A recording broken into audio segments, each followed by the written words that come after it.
搬了，基本上放出来给蓝色方选。所以红色方班位压力没有那么大了。对。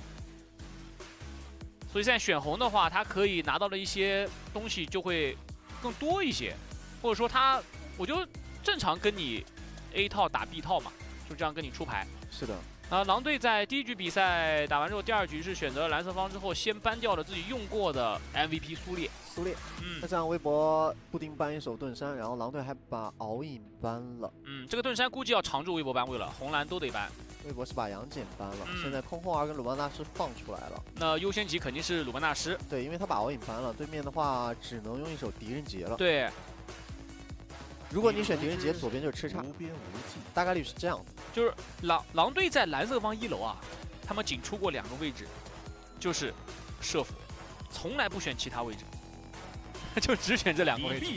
是的，他不像有的队伍的话，他可能还会在蓝色方选个对抗路，或者选个中单看一下。但是他们是比较特别的啊。那这样微博确实是出了狄仁杰，就看左边这手吃叉要不要直接出了。还有他的打野位圆坦流星锤，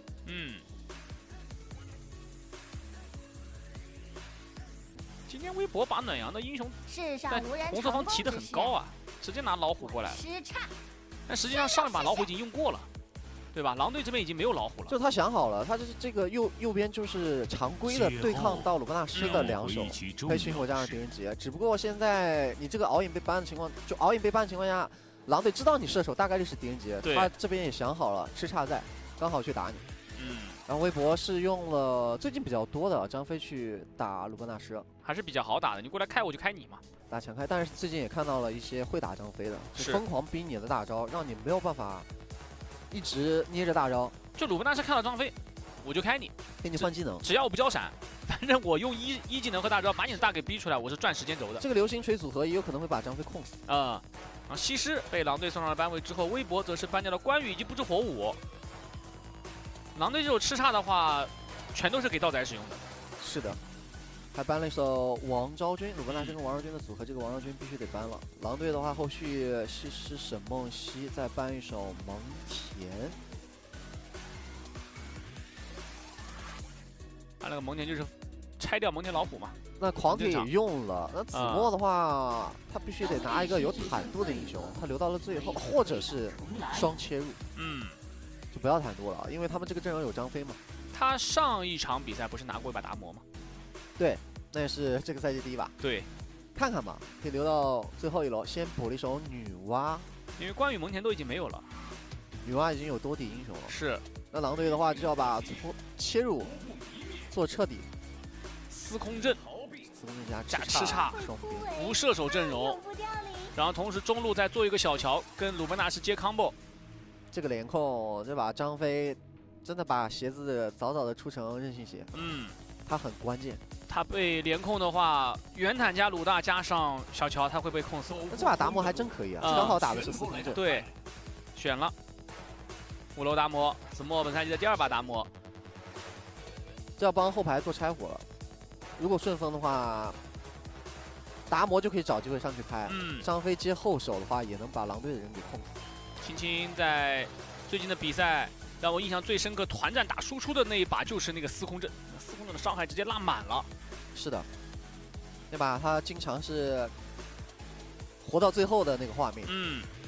婉婉的话，圆坦这个赛季也是他第1次用，因为婉婉这个赛季玩的那种偏核的英雄会多一些。对，他使用的英雄靠前列的啊。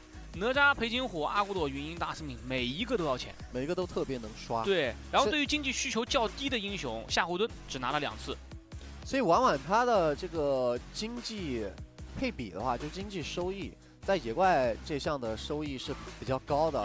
他的野怪收益平均每一局在3900，就接近4000。我看了一下 S 组的6个打野，正常来讲都是在3400块左右，低一点的甚至不过3000，但是他是几乎接近了4000。就是婉婉他的场均反野达到了9个之多，就是排在了打野位置的第2名，也是很喜欢往野区去做事情的人。但这把他是一个撑强度的圆坦，要看一下他的打法了。阵容上来讲的话，微博是一个比较偏中后期的阵容。他在前期的话做的一些都是稳线上对抗的，然后狼队这个阵容的话，它其实就有更多让我们去想象中的中野辅的画面了。还是这个中轴对抗强度左边还是更厉害。第一把比赛信使用一把苏烈，因为我们在从数据维度来看的话，微博确实是一个比较看九星去开团的点嘛，而狼队的话更多的是青青和婉婉把团战开起来，因为其实我们对于团战有的时候激活未必是你一定是控制技能命中，而是你把这个团战因你打起来了，对吧？我们称之为开团。那有的时候我们看到狼队更多的是青青和婉婉，但上一局比赛信那把苏烈从头开到尾，从前期野区反一个红，再到上路到中路到下路3线齐开。开完了之后，直接给微博打崩了。对，他的位置找得很刁钻啊，然后也拿到了那一把的 MVP， 而这一把依旧给他的一个开团的鲁班大师。但是微博在红色方回的也还不错，这套阵容他能够开到的人也很少。这把子墨的达摩很关键，因为他跟司空刃对线，他有的时候要选择放线过来帮中轴，要不然中路不太敢去抢那个线。对，一起进入双方 BO 的第2局，蓝色方重庆狼队，红色方北京微博。我是九瓶子，我是解说潇洒。比赛开始。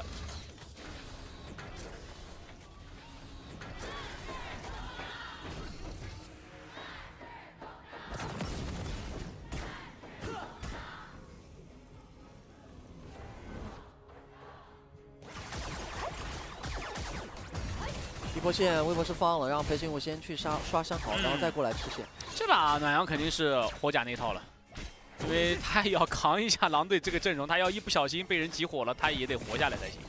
左边也有蛮多回复，对，机制上的。下路道仔可以拿到这个红隼。道仔这个赛季吃叉使用的还是相当多的，拿到吃叉5把，都是给他用的。其他的上野都没有拿过这个英雄，是的，而且赢了4把。下路好像能拿到那个红隼跟鲁伯纳斯有关系啊，鲁伯纳斯闪现都交了，估计是闪现上去换状态。因为正常来讲的话，吃叉跟鲁伯纳斯是很难抢得过狄仁杰加上张飞下路双人组。你如果不主动近身跟对面打的话，会被疯狂远程消耗。张飞套个盾，狄仁杰过来一直 A 你，跟你换血你就换不过了。你要打这种组合，你就是一波流。婉婉使用的圆坦，2波线一起进。虽说婉婉在这个赛季他的圆坦是第1次使用，但是在去年1整年他的圆坦是他使用次数第4的英雄，一共拿了20次，赢了11把。主线路肯定是没问题的，对，只是换了一批队友去配合。控山豪惩击交。鲁班大师3级了，快4级了。到4级之后，微博就要小心了，尤其是在中轴的抢线上，他们想要在中轴打，一定要叫子墨过来。这波达摩已经来了。对，中上其实比较怕被开的，因为达摩的定位跟司空刃是不一样的，达摩不能一直在线去发育，他要时不时靠中去帮队友。还像白起跟老夫子那样，对，就你偶尔得过来一下，你时不时得过来打一波。就中路抢线的过程当中，狼队要盯好子墨的位置。子墨不见了，他们中路就有可能会被埋伏。如果正常3v3的话，左边这个阵容强度、combo链啊、爆发啊，都是会比微博要厉害一些的。而且你在尤其是中左草的时候，一定要小心。你即便是鲁班纳什提前把链子给好了，也有可能被达摩一个回勾拳打断。对，直接给你链子踢断了。鲁班纳什那边看到了达摩，那这波中路得跑啊！老虎上去，达摩过来，一技能接闪现接大招，直接秒掉了信，这就看了一眼人就没了。我们说了，狼队这套阵容要盯好达摩。其实刚刚信看到了达摩在那个草，他想跑来不及了。对呀，他说潇洒，你不是说让我去盯达摩吗？我去盯了呀，我的2个眼睛都盯着他。他被红 buff 粘住了，对，老虎咬了一口，盯到之后自己走不了了。这就是上半图两边不同的思路吧。青青是要一直来线的，但子墨这把要想把他的画面打出来，就要一直找中路的机会。看这波，我上去看一眼，看到个老虎，没想到就没了，刚好是个夹位啊。还有30秒刷暴君，达摩的闪现是好不了的。是，那这个信息狼队是知道的。鲁班纳什闪现是有的，主要是看一下张飞那边，大招应该是要刷出来了。那就看双方对于这条龙的取舍了。有大招在的话，控龙是比较稳定的，但就怕后续狼队是冲着人去的。老虎如果去控龙，就有被开的风险。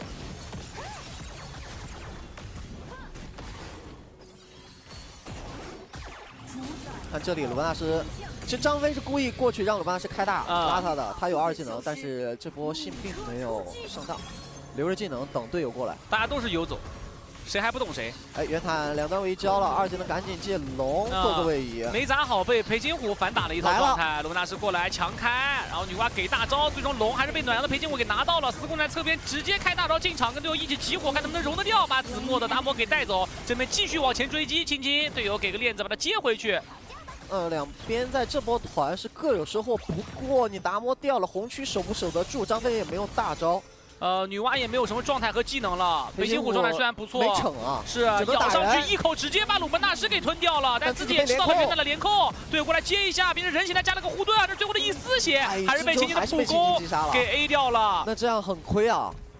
裴擒虎的话红掉了，还换了，他虽然是1换1，换的是一个鲁班大师，这是连环节奏。狼队那波。其实康莫链并没有接得很好，鲁班大师上去拉到了裴擒虎，但后续没有人跟伤害的，所以暖阳比较安稳的先把龙控下了。只是当时控完龙之后，微博右侧的人被卡住过不来，是。然后子墨的达摩在没有闪现的情况之下，他选择了上去留人，他选择了硬进场。右边这边的人都准备退了，这边子墨上了，他就只有跟张飞去配合，只有9星能够跳过去，所以感觉沟通上是出现了一些问题的。是的，这波就被迫守。站在上帝视角来看的话，那确实是那波把龙一抢就可以走了，然后达摩留守中1塔，把线一清。他的大技能都在抢龙的那一瞬间交的差不多了。对，张飞的大女娲大都没了，没有后续补伤害的能力了。就有的时候你把龙一抢，就进攻的号角。是的，就会有点上头。打完才知道，错了。而且老虎打圆坦是一定要有经济压制，下路有个1000以上的经济领先才会好打。对，3个人过来把压力给足，然后把线运过去，但是上路达摩可以传过来。那中路呢？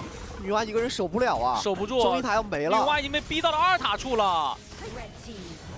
狼队这波有点指东打西的味道。对他看你有人传下去保，那我就不推，下路线反正解完了。发现你中路是防守的薄弱点。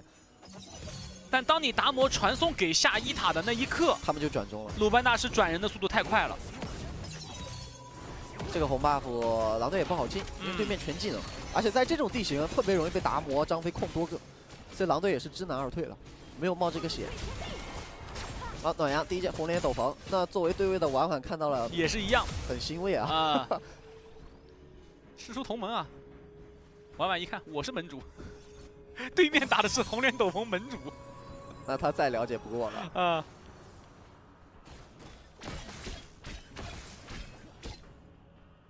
裴擒虎这么双确实容错率够高。大家过年时候排位打野可以试一试，多玩一玩。这波连控张飞张飞喷到多人，女娲给举人夹一下，那撤出来，狄仁杰一直点，给了黄牌，把他打残。下路兵线看能不能守得住，女娲也在侧边，老虎跟过来，配合狄仁杰一起推掉下1塔。这波9星就没有留这个大，如果他被拉回去，你再交大，那其实有点晚。对。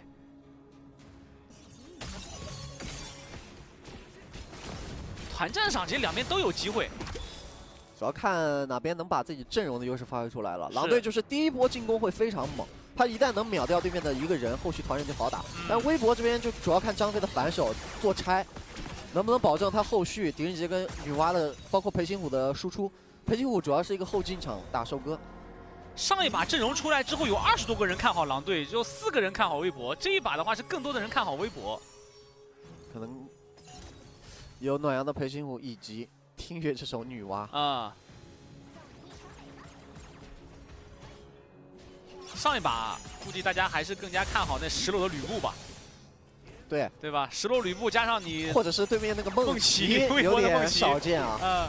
来了，中路直接开拉回来，2个，对，接上去赤煞就在中轴一直打，伤害直接给满，鲁班大虽然倒，但赤煞伤害也灌满了，裴擒虎也倒地，张飞也是一丝血，最终也没能走掉。司空人赶走3人之后，身后也已经传来了队友击杀2人的捷报。我刚刚那个位置，我没看错的话是小乔又接了鲁班大师的 combo 吹起来了3个吗？反正暖阳是直接没了。就鲁班大师这波开的也非常果断。直接盯着对面，我们来看一下，这波是盯着裴擒虎一前一加达后摩，对，哇，这波小乔也接的很好啊。接完了以后，暖阳这个位置虽然说杀掉了新的鲁本纳什，但自己也倒了。那鲁本纳什他开完团，其实后续的作用就是留个2技能。对，那主要是他的后排没什么危险，因为青青司空震一个人隔断了战场。看微博，只要阵容一被隔断，是拿这个司空震没什么办法的。对他现在的伤害急火不掉。司空震下路又看到了老虎，但是也留不住，因为马上要刷10分钟了。那其实现在狼队把地图的视野控到自己手中，就可以用这条暗影暴君做文章了。其实大家有关注去年微博的比赛的话，会发现小麦和听月2个人，一个是给双 C 的伤害高，一个是击杀双 C 的次数多。所以到了这个赛季的比赛，包括上一场 BO5也是一样，你会发现小麦其实没有那么好的输出环境了。对，现在大家打微博也挺针对射手的。先针对他们的后排，封锁一下环境，尤其是像子墨拿到这种偏功能型的对抗路的时候，他是比较难威胁到后排的。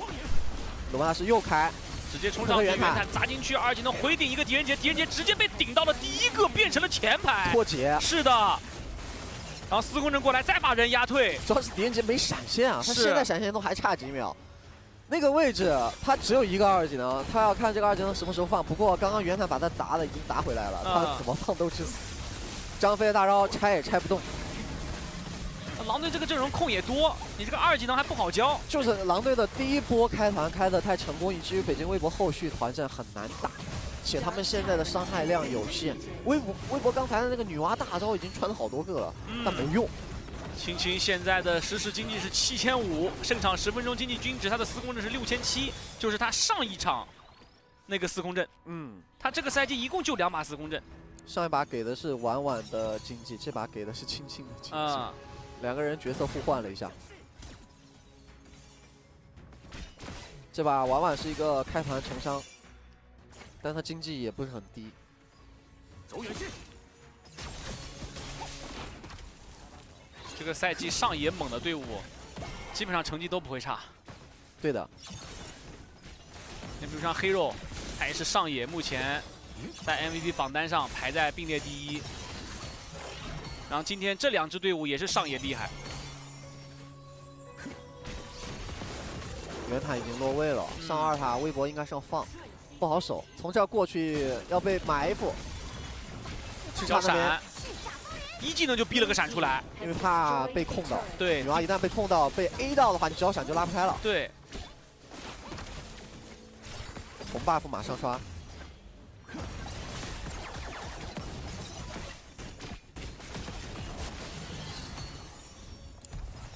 狼队打这个红 buff 打的倒不是很激烈决绝，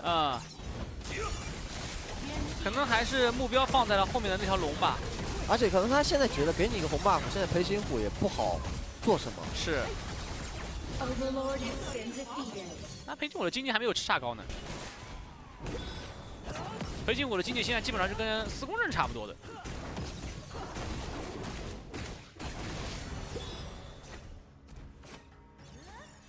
狄仁杰这个英雄，他打推进很厉害，但是他打像狼队这种阵容的这种乱团，他很难站定位置，持续输出一个目标。而且现在婉婉的这个经济，他正面吃上黄牌，很难都把他秒掉。狼队也可以用鲁本纳什给个链子，上元坦上去之后骗你一波技能拉回来。但是微博想要把婉婉集火掉，还必须得中这个黄牌。没有容错，女娲的技能也得给元坦。但如果你的全技能去在这个阶段击杀一个元坦的话，那司空震跟叱咤进场，你后排拿什么去打？就前面的2波团战我们看到了呀，青青一个人进去就能够把至少3个人顶走，后排太多了。是因为你把前面的技能交给了婉婉嘛？也是因为后排太多，所以张飞跟达摩的控制技能他不太好去教先手。元坦砸进去，拉出来，可以溅落群星。看守高地，这个位置鲁班大师控一下张飞好大，交大招把兵吼出去，二技能接个兵甲打残了鲁班大师，往回退一波，小乔也残了。我还以为子墨要出手了，那个位置一闪有机会，但是没出手，忍住了，先把这波龙守下来，先拖一拖女娲的装备。那这波还好，微博没有让狼队拿到这个大主宰之后破掉自己的高地，因为刚刚信那个鲁班大师的连招是先挂大。 然后再接一，他想要这样连控配合队友一套爆发，看能不能把这个张飞先秒了。但九星的张飞是吼出大招了。是的，那这个位置，司空刃开大招，想要逼迫着微博，但是微博正面也在打。刀仔的吃叉绕大后，狄仁杰回头直接反打，但是有点打不动这个圆坦。但是正面给了个链子，接了呀，司空刃撤出来了。但这波小麦交出的闪现回到了核桃草，还是阵亡。哇！鲁班大师拉3个大招全部给我到一个点上，然后完成击杀。这波团狼队的后续打得太好了。